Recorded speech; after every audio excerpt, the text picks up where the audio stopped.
Assalamualaikum warahmatullahi wabarakatuh. Nama saya Rafina Dewi. Pada video kali ini saya akan meresum 3 video tentang manajemen persediaan yang bersumber dari YouTube. Dari video yang pertama, yaitu Inventory Management Production, yaitu dengan judul Introduction to Stock and Stock Management. Nah, video ini membahas mengenai apa itu stok. Stok, kata lainnya adalah inventory. Inventory ini dapat diartikan sebagai persediaan. Nah, persediaan ini dapat dibagi ke dalam 3 jenis persediaan. Yang pertama yaitu persediaan bahan baku atau raw materials. Yang kedua, persediaan bahan dalam proses atau work in process. Dan yang ketiga, persediaan barang jadi atau finished good. Nah, persediaan bahan baku merupakan persediaan utama yang harus dibeli perusahaan untuk proses produksi, di mana bahan baku ini menurut tingkat kebutuhannya itu sangatlah penting. Kita dapat menggunakannya dengan istilah B1. Kemudian bahan dalam proses itu dengan istilah B2, dan kemudian barang jadi dengan istilah B3. Barang jadi tersebut B3 sama dengan B1 ditambah dengan B2. Nah, contoh dari contoh perusahaan industri yang seperti perusahaan furniture yang memerlukan bahan baku seperti kayu. Nah, selanjutnya yang kedua yaitu adalah persediaan bahan dalam proses, di mana kita dapat meletakkan istilah B2 menurut tingkat kepentingannya setelah bahan baku terpenuhi. Nah, bahan dalam proses ini dibeli pada saat produksi sedang berjalan. Produksi dalam proses ini adalah produksi setengah atau belum benar-benar siap. Contohnya yaitu kebutuhan paku, palu, gergaji, dan juga lem sebagai bahan pelengkap dari bahan baku tadi. Nah, yang ketiga adalah persediaan barang jadi. Persediaan barang jadi ini di mana barang tersebut sudah selesai diproduksi dan menunggu untuk diluncurkan kepada pelanggan. Nah, contoh dari barang jadi ini adalah seperti barang yang telah siap diproduksi seperti kursi, meja, lemari, dan sebagainya yang termasuk ke dalam kebutuhan atau kelengkapan untuk rumah tangga. Selanjutnya dari video yang kedua, MPO sesi 3 manajemen persediaan, yaitu pembahasannya adalah mengenai pentingnya persediaan. Pentingnya persediaan itu bagi perusahaan adalah untuk menjaga agar proses produksi dapat terus berjalan tanpa terhenti akibat kekurangan dari persediaan. Nah, kemudian dalam penyediaan persediaan ini tidaklah boleh terlalu banyak ataupun terlalu sedikit. Karena apabila terlalu banyak, maka akan menimbulkan yang namanya modal stagnan. Modal perusahaan tersebut terhenti. Namun sebaliknya apabila persediaan itu terlalu sedikit, maka perusahaan akan kehilangan salesnya. Karena perusahaan dalam hal ini tidak bisa memenuhi 100% tingkat kepuasan konsumen. Oleh sebab itu, dibutuhkanlah keseimbangan antara tingkat kepuasan konsumen dengan biaya persediaan, yang nantinya akan ketemu perpotongan antara biaya penyimpanan dan juga biaya pengadaan. Nah, titik potong tersebut disebut sebagai titik persediaan yang paling ekonomis. Titik persediaan yang paling ekonomis. Kemudian, sebelum perusahaan membeli persediaan, perusahaan harus melihat sisa persediaan yang berada di gudang. Namun, cara perusahaan melihat stok persediaan yang tersisa di gudang itu telah mengalami perubahan, di mana dulu perusahaan melihatnya menggunakan metode manual, yaitu melihat satu-satu kemudian mencatatnya. Namun sekarang, setelah memasuki zaman industri 4.0, setiap barang telah dikasih kode dan juga dikasih barcode. Kemudian ada semacam chip khusus yang dikaitkan dengan internet. Lalu data-data tersebut disimpan di cloud. Oleh karena itu, untuk setiap barang yang masuk ataupun barang yang keluar dari gudang telah tercatat secara otomatis oleh digital. Selanjutnya, ketika kita berbicara tentang penyediaan persediaan, maka kita akan menyinggung perihal biaya-biaya dalam biaya-biaya yang dikeluarkan untuk persediaan tersebut. Nah, biaya-biaya dalam persediaan ini dapat dibagi menjadi 3. Yang pertama yaitu biaya pemesanan atau pengadaan persediaan.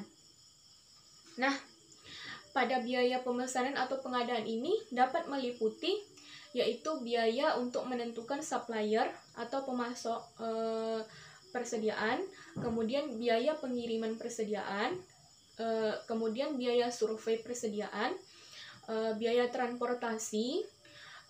Dalam hal biaya transportasi ini adalah untuk mendatangkan barang dari supplier ke perusahaan dan juga sebaliknya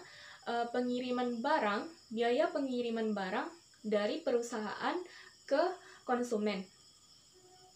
Itulah disebut dengan biaya pengadaan persediaan. Kemudian yang kedua ada biaya penyimpanan persediaan. Dalam hal ini perusahaan membutuhkan gudang untuk menyimpan stok persediaan yang telah dibelinya. Jika persediaan yang dibelinya itu berjumlah sangat besar atau dengan tingkat yang tinggi. Namun, dalam hal itu perusahaan membutuhkan gudang dan gudang tersebut bisa didapatkan dengan menyewa atau didapatkan dari investasi. Oleh karena itu, perusahaan apabila menyewa gudang perlu membayar biaya sewa untuk gudang tersebut. Itulah biaya yang dikeluarkan untuk penyimpanan persediaan. Namun ada juga biaya utilitas. Biaya utilitas ini yang terdiri dari biaya listrik dan juga air. Kemudian ada biaya yang dikeluarkan untuk membayar karyawan, namun bukan untuk membayar gaji karyawan, akan tetapi bagi karyawan yang bertugas menjaga gudang. Nah, selanjutnya yang ketiga, ada biaya akibat kekurangan persediaan. Biaya akibat kekurangan persediaan ini, dalam hal ini, apabila terjadi stock out atau kekurangan persediaan, kemudian dalam artian itu perusahaan tidak bisa memenuhi permintaan konsumen, sehingga akan menimbulkan yang namanya kerugian bagi perusahaan tersebut. Oleh karena itu, biaya kerugian ini harus dihitung sebagai biaya akibat dari kekurangan persediaan. Nah, selanjutnya untuk menentukan seberapa banyak persediaan dapat dipesan dan kapan waktu pemesanan tersebut dapat dilakukan, kita dapat menggunakan 3 metode atau 3 pendekatan dalam menjawab pertanyaan ini. Nah, metode yang pertama adalah metode EOQ. Metode EOQ ini adalah metode Economic Order Quantity. Yang kedua menggunakan metode POQ atau Production Order Quantity. Dan yang ketiga menggunakan Quantity Discount Model. Untuk menentukan jumlah yang optimal dalam pemesanan persediaan, kita bisa menggunakan metode EOQ, Economic Order Quantity. Dalam hal ini, ada beberapa hal yang harus kita ketahui. Yang pertama yaitu kita harus mengetahui biaya per unit dari per item persediaan. Yang kedua, kita harus mengetahui biaya pemesanan dan biaya pemesanan dari masing-masing persediaan. Yang ketiga yaitu kita harus mengetahui biaya penyimpanan per unit per tahun dari item persediaan. Kemudian untuk menghitung pengadaan atau pemesanan biaya inventory, kita dapat menggunakan rumus D per Q kali S. D itu adalah jumlah permintaan tahunan, S itu adalah biaya pemesanan, dan Q itu adalah jumlah potongan perpesanan. Nah, kemudian untuk menghitung biaya penyimpanan persediaan, kita dapat menggunakan rumus Q per 2 kali H. Q itu merupakan jumlah potongan perpesanan, 2 itu adalah ketentuan, dan H itu adalah biaya penyimpanan. Nah, karena metode IOQ itu telah menjawab seberapa banyak pemesanan barang dapat kita lakukan, selanjutnya ROP atau reorder point akan menjawab kapan pemesanan persediaan dapat dilakukan.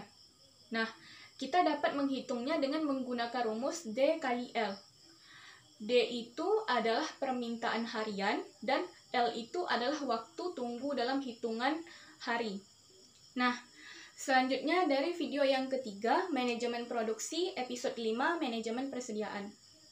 Nah, dari pembahasan video tersebut ada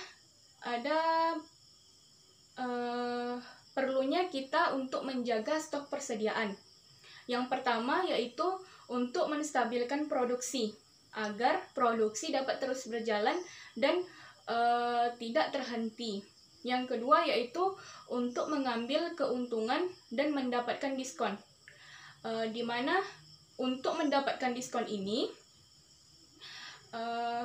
apabila perusahaan membeli dalam jumlah skala besar, maka ia akan mendapatkan potongan atas pembeliannya tersebut. Kemudian untuk mengambil keuntungan, perusahaan harus melihat kondisi pasar, di mana apabila tingkat penawaran tinggi namun permintaannya rendah, maka perusahaan akan mendapatkan harga yang rendah. Namun sebaliknya, apabila tingkat permintaan yang lebih tinggi daripada tingkat penawaran, maka dalam hal ini perusahaan bisa memanfaatkan kondisi pasar tersebut untuk menjual barangnya, dan otomatis perusahaan akan mendapatkan harga yang lebih tinggi. Oleh karena itu, perlunya bagi perusahaan untuk menjaga stok persediaannya. Nah, yang selanjutnya yaitu untuk memenuhi permintaan selama masa penambahan waktu. Seperti kejadian yang tidak disangka-sangka. Misalnya, kejadian pada saat COVID sekarang ini.